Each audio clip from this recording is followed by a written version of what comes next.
My name is Martin Bühler.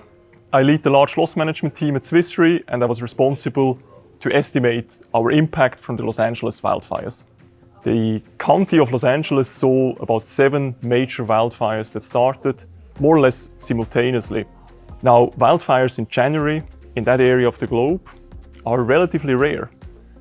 However, this year saw a combination of factors coming together that created an environment that was very conducive to wildfires.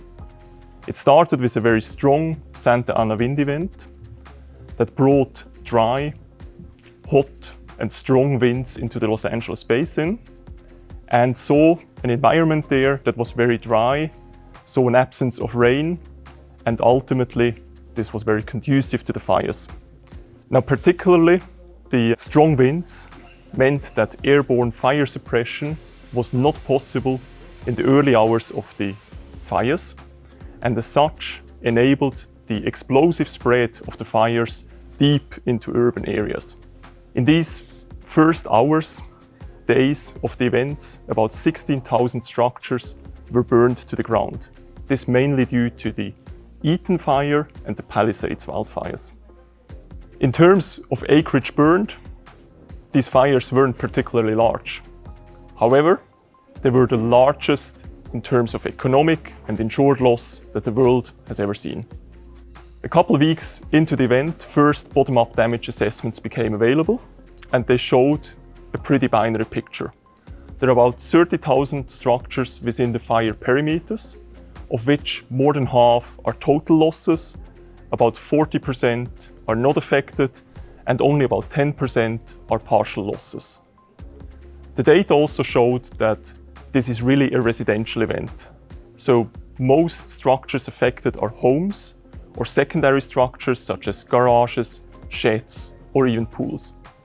Market losses have seen significant upwards development over time.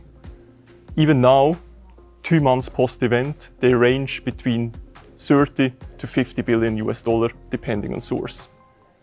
Now, this wide range is unusual at this point in time and illustrates the uncertainties underlying this event. Estimating impacts from these events is complicated by various uncertainties which are at times compounding. Broadly speaking, they can be categorized into quantum uncertainties and coverage uncertainties, with the former one clearly being the main driver here. Quantum uncertainties, for example, include post-loss amplification. Post-loss amplification, meaning the increased pricing of labor, of building material after an event, is not unusual after a big catastrophe like this one. When it comes to post-loss amplification, what is unique about this case is the additional living expense. There is a large number of displaced people that face an already stretched property market, and this will ultimately add to the burden of insurers.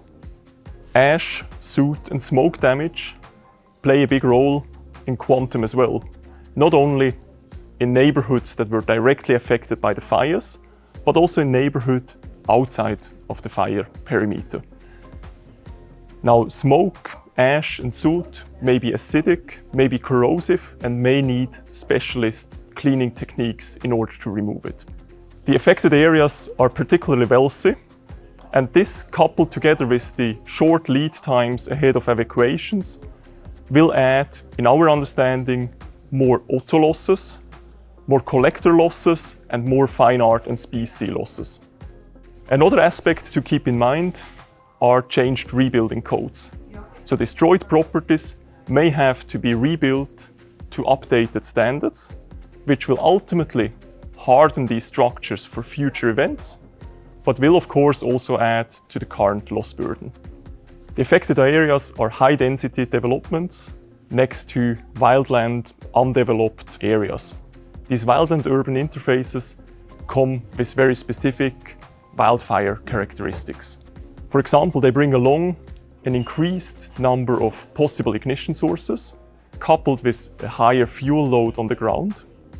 Their fragmented nature often hinder firefighting activities by breaking natural fire breaks. Combustible materials near structures can not only increase the spread and the intensity of the fire, but also the speed at which a fire develops. Unfortunately, there's no one solution to mitigate wildfire risks. It takes a multifaceted approach, including economic, political, as well as environmental factors.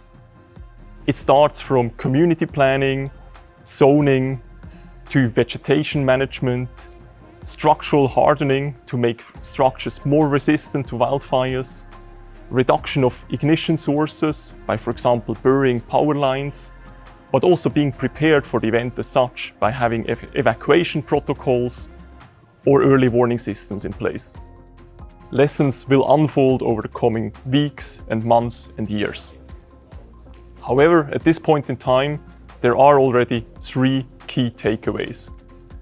Firstly, the importance of immediate fire suppression measures. The absence of airborne fire suppression led in this case to a widespread of the fires deep into urban areas. Secondly, if conditions are conducive to wildfires, meaning if there's strong winds, warm temperatures, dry air, fires may originate almost simultaneously in multiple spots, which further stretches firefighting resources. Lastly, community readiness. Safety measures and precautions that are taken ahead of time can ultimately save lives.